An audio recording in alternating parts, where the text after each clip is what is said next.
So, what is COPD? COPD is a chronic lung disease that is preventable. The disease can include both chronic bronchitis and emphysema. These cause a blockage of the airway, manifesting in the clinical presentation that we see. This disease affects about 16 million Americans each year. Unfortunately, there is no cure, but it can be treated. What causes COPD?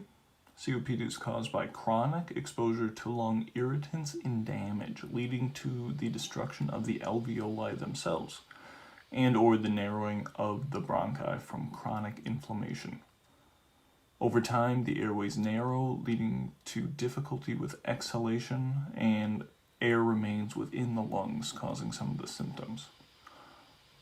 Patients may present with barrel chestedness, difficulty breathing, shortness of breath, chronic cough, production of phlegm and sputum, frequent infections, weight loss, edema, wheezing, and so on. Some of the risk factors for COPD include exposure to air pollutants, potentially on the job or through other sources like living conditions. These can include dust, fumes, and chemicals. Chronic smoking or smoke exposure, usually from cigarettes, can also cause COPD. Genetics can play a factor along with severe lung infection. So today we're going to be presenting a video. Let me just present the scene for you. So Mr. Jones is a 70-year-old male presenting with shortness of breath to the hospital and a chronic cough. He was a smoker for 40 years, smoking 1 pack per day. He worked for 30 years in a paint factory that did not provide proper ventilation or air filtration. We see Mr. Jones laying flat on his bed with an O2 monitor hooked up to his hand. You see his pack of cigarettes next to his bedside, along with some McDonald's.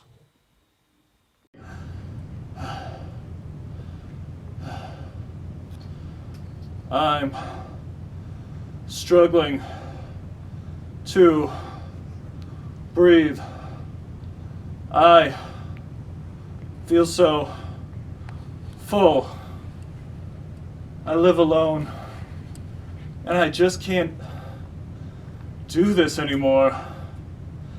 I wish someone would help.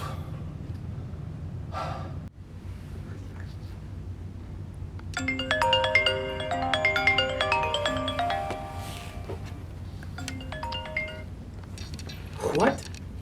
Emergency? We're on it. I'm positioning Polly. All right, Mr. Jones, let's get your head of the bed up there. Going up. All right, let's try something called the tripod position. Gonna have you put your arms up on the table and lean forward. Going up. Take some big, deep breaths. All right, Mr. Jones, how are you breathing? A little better, but not great. Okay, let's try pursed lip breathing. So shape your mouth like you're gonna whistle. Now breathe in through your nose and out through your mouth, nice and slow. How's that?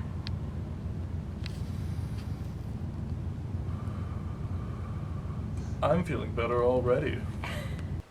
The first nursing interventions that we are going to discuss are raising the head of the bed, the tripod position, and pursed-lipped breathing.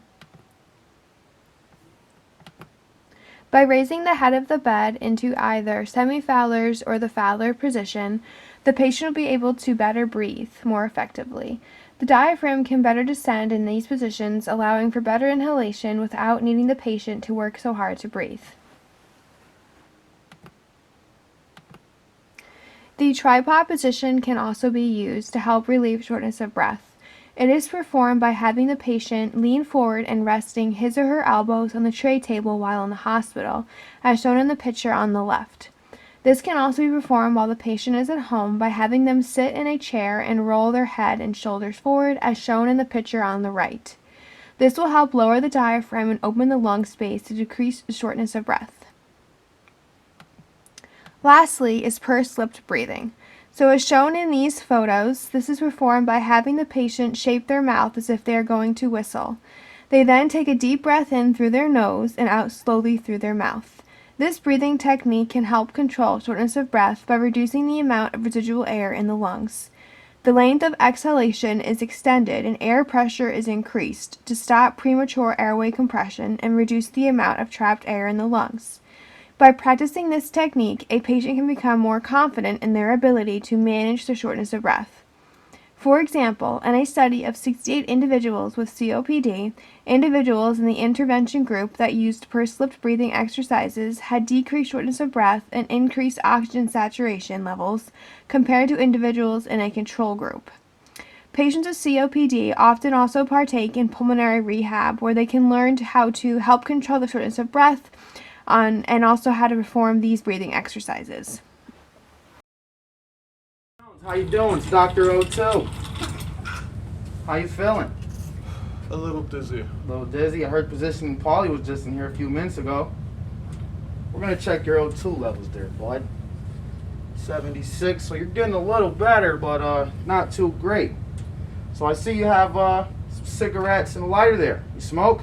Yes. Well, you can't smoke next to this bad boy. You know what happened to you? What? You blow a hole so big Thanos can fit through it. We're going to put you on some O2 now, sir. Okay. Okay. What are you not going to do by the tank? Light a lighter. Oh, God. It's going to kill us. How you feeling? I'm feeling better already. Mr. Jones! Dr. O2 sent me in here. I'm Smoking Cessation Sally, and this is Slimy Sam. I hear you're a smoker. Yes. Do you think it's cool? That's what the commercials tell me. Do you think COPD is cool? That's what landed me in the hospital. Well, smoking is the #1 cause for COPD and it affects 16 million Americans. You should probably think about quitting. Okay. Got any tips or tricks? Absolutely. We can try nicotine gum, patches, support groups, therapy, counseling, lifestyle changes. What do you think about that? That all sounds okay. Do you have any children at home? I have grandkids. Well, secondhand smoke increases the risk for asthma. Wow. I am motivated to change. How are you feeling now? I'm feeling better already. Great. We're going to be taking these with us. Hello. I'm Chef Beef, and I was sent in by Smoking Cessation Sally and Slimy Sam. What have you got there? Just some chicken nuggets and a soda for dinner. Did you know that fried foods and sugary foods are really bad for COPD? Oh, really? My doctor says I'm kind of unhealthy. Oh, it makes it really hard for you to breathe. You should also switch to healthy sources of protein, like almonds, at least twice a day. Okay. And you should switch to complex carbs like fruits and vegetables, and you should have 4 to 6 small meals a day. Small meals, you say? Yeah, it's harder to breathe on a full stomach. Oh, okay. Wow, that sounds like a great option. I'll try to implement that in my life. Awesome. I'm feeling better already. Nice. And if that's not enough, you can have medical or liquid supplements. What are those? They help fill in the gaps in your diet when you're feeling like you don't have enough to eat. Oh, so like vitamins. Similar, yeah. Okay, great. Thank you for all the information. You're most certainly welcome.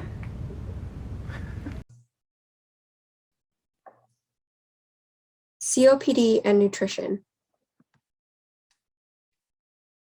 Diet plays an important role for those with COPD because it helps maintain appropriate weight and nutrient absorption and helps to decrease inflammation in the body. COPD causes clients to eat less and increases energy expenditure because of the overcompensation of the lungs in an effort to regulate breathing. Because of this, they tend to become malnourished, so it's important to plan a nutritious diet that will help those with COPD stay healthy. Helping a client with COPD to switch to a better diet will help them fight off inflammation that makes breathing even more difficult and help restore a proper energy balance that will reduce the effects that overcompensation causes to the body. The best diet recommendation for people with COPD resembles the Mediterranean diet, which is high in complex carbs with healthy sources of protein and fats. Increased intake of protein will help the body keep up with the taxing effects of COPD. So at least 1 to 2 servings of proteins is recommended per day and can come from sources like meat, seafood, beans, nuts, and even dairy. Likewise, intake of complex carbs are encouraged because of their nutrient density. Staying away from simple or refined carbs with poor nutrient density is key. Consumption of veggies and fruits at 2 or more servings a day and about a serving of carbs, preferably whole grain, should be encouraged. Lastly, there are some important tips to remember since COPD causes such a struggle with eating habits. 1. Eat when you have the most energy. That way, it's easier and more efficient for your body to metabolize and absorb nutrients. 2. Eat 4 to 6 small meals a day because eating smaller meals more often prevents a full stomach from pushing up on the lungs and making breathing even more difficult.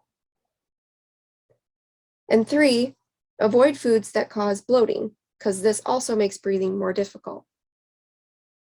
Here are some examples of food swaps that you can make to help with stronger lungs.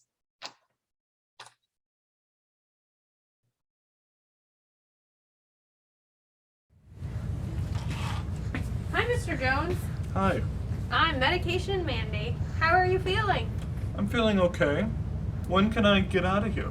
Actually, I'm here because you have discharge orders to go home. That's great. There are a few things, though, we need to go over. Okay, You have some medications you're going home on. sure. The first one is called albuterol. Oh, I've never heard of that. So it's a bronchodilator. It's going to help open up your airways. So it opens up the airway so I can breathe better? Yep, Great. exactly. Okay, Mr. Jones, here's your albuterol with a spacer Oh, to help and make it a little bit easier for you. how do I use this? So you're going to hold this up to your mouth, press down on the button, and take a deep breath in. Perfect. Alrighty. Wow, that really does work. Good. Alright, and the next medication is a corticosteroid. Oh, what is that? Well, here's some information. The one that you're prescribed is called Flovent. Okay, It's going to help decrease the inflammation in your lungs. got it. Inflammation. I think somebody else spoke about that. I bet it was Chef Beef. Oh, So the most important thing to remember is that you take your albuterol before your Flovent. oh, why does that matter? Because the albuterol will help open up your airways so that the corticosteroid Flovent can be more effective. Wow, that does make sense. Okay, am I good to go then? Sign right here. You know what, Medication Mandy, I just wanted to say, all the healthcare workers that have been in here so far truly are superheroes. Some resources, including, oh my god, sorry. Going up.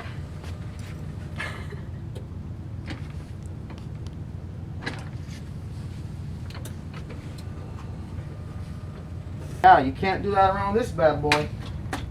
You know what happened? I'm positioning Paula. Mr. Joe.